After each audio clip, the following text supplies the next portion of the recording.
dalam press release ni Datuk disebut berkenaan dengan perubahan yang berlaku dalam PAS, yang maksudnya perjuangan asal dan asasah. Sejak bila Datuk menyedari perkara ini? Well, ialah yang perjuangan kita ni, saya nak tekankan, saya tergamit, terpanggil untuk menyertai PAS hampir 15 tahun yang lalu atas 3 sebab. Pertama ialah kerana parti ini ingin menegakkan sebuah masyarakat, sebuah negara Islam yang bersendikan kepada Al-Quran, Sunnah, Ijma' dan Qiyas. Itu jelas. Yang kedua, saya terpanggil untuk menyertai PAS dan memang itu yang saya cari-cari selama ini. Supaya ada sebuah parti, pimpinannya adalah pimpinan ulama. Saya sekular, education saya sekular. Belajar di Amerika Syarikat, tinggal di Amerika Syarikat selama 7 tahun setengah tak silap saya, kerana semuanya sekali. Jadi saya memerlukan bimbingan, saya memerlukan panduan daripada golongan ulama, terutama dalam hal-hal mengenai politik ini. Saudara tahu politik ini begitu vibrant, politik ini kadang-kadang begitu sifatnya begitu dinamik.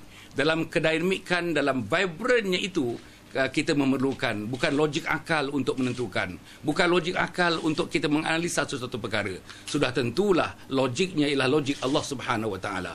Jadi yang ini yang saya nampak agaknya mungkin tidak dapat dipertahankan lagi dalam parti ini. Nombor 2 yang saya nak sebut tentang kepimpinan ulama. Jadi saya tertarik dengan kepimpinan ulama, saya katakan tadi.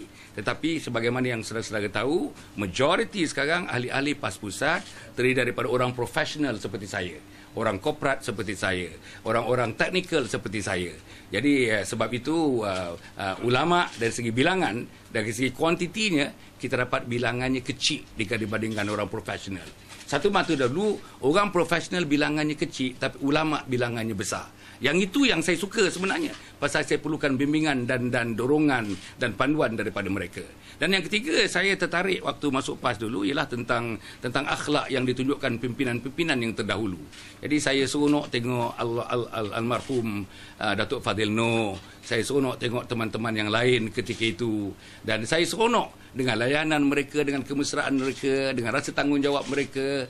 Inilah yang saya harap-harapkan. Dan saya belajar begitu lama, merantau dalam dunia ini agaknya jauh juga.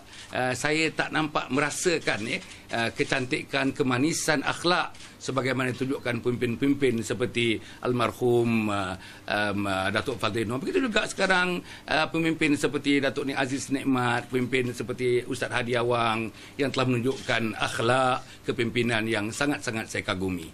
Jadi untuk menjawab soalan saudara tentang kita telah ada shift atau tidak shift, bagi saya secara peribadi, bila saya lihat daripada dia berubah daripada negara Islam, kemudiannya dicuba GU UG Unity Government, kemudiannya diubah pula kepada negara berkebajikan. Saya secara peribadi mengatakan bahawa negara berkebajikan ini tak perlu dijalankan oleh orang PAS.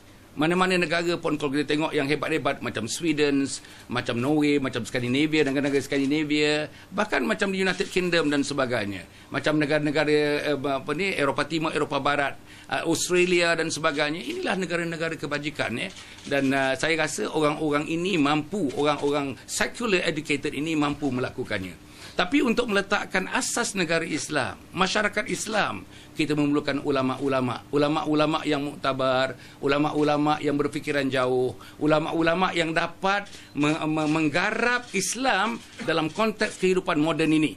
Dan saya yakin satu masa dulu yang lepas, ulama-ulama PAS telah berjaya meletakkan inti-inti agama dalam kehidupan masyarakat moden. Jadi saya rasa begitulah jawapan saya. Ya. Dan bukan begitu saja. Saya ingat memang kalau kita tengok daripada awal-awal lagi sejak PAS ditubuhkan, Dr. Burhanuddin Hilmi, Ustaz Zulkifli Muhammad, Profesor Zulkifli Muhammad dan barisan-barisan pemimpin kita dapati gabungan-gabungan yang ketiga-tiganya yang saya sebutkan tadi, Islam, bangsa Melayu dan juga institusi raja. Jadi saya rasa inilah yang perlu diletakkan balik asasnya, yang perlu dimasukkan dalam konteks perjuangan parti, dan saya bukan berseorangan dalam hal ini. Kalau kita lihat apa yang saya dapati di mana-mana saya pergi pun, saya lihat apa yang saya lakukan nanti mendapat sokongan dan dukungan yang agak luas daripada ahli PAS, penyokong PAS dan rakyat sama ada orang Islam, orang yang bukan Islam di Malaysia ini. Daripada shift tu, daripada negara Islam kepada unity government kepada kebajikan, adakah Datuk rasa jika sekiranya tak boleh kembali kepada asal, perjuangan asal tu, adakah Datuk sendiri rasakan perlu ke masih perlu berada dalam PAS sedangkan mereka belum bersedia untuk kembali ke penubuhan negara Islam? Well, soal berada dalam PAS, tidak berada dalam PAS itu bukan soalnya. Soalnya siapa saja di luar PAS, di dalam PAS, mesti letakkan PAS ke pancang asalnya. Itu dia. Saudara-saudara sebagai orang media misalnya juga bertanggungjawab. If you think that is a good move on the part of PAS to maintain negara Islamnya, then everybody must give hands, untuk membantu supaya PAS tidak keluar daripada gagasan apa yang diperjuangkan selama ini. Jadi sebab itu bagi saya secara peribadi sama ada di dalam atau di luar itu tidak jadi masalah kepada saya.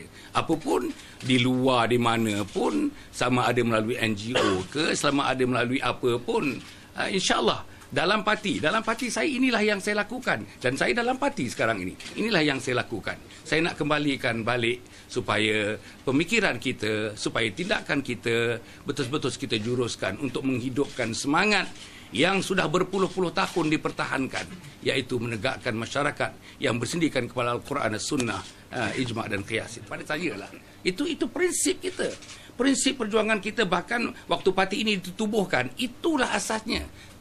Tiangnya itu, dindingnya itu, bumbungnya itu, semuanya itu dalam satu gabungan yang namanya masyarakat Islam, negara Islam, yang tiangnya adalah Al-Quran, Sunnah, ijma' dan qiyas.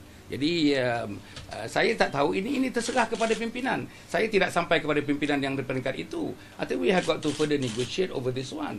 To me, this one is very, very primary, and therefore I think somehow dan bisikan-bisikan ini sebenarnya bukan saya seorang saja. Mungkin dalam PAS agaknya yang nak membisikkan begini, yang nak mulakan kenyataan begini mungkin tak ramai. Mungkin Allah pilih saya pun tak tahulah. Jadi saya mengemukakan, saya bukan ada vested interest. For your information, I don't have vested interest. I don't have anything over this one, Tetapi interest saya ialah nak melihat Islam itu dimertabatkan, Melayu itu dimertabatkan, institusi raja itu dinobatkan. Itu interest saya. Terima kasih.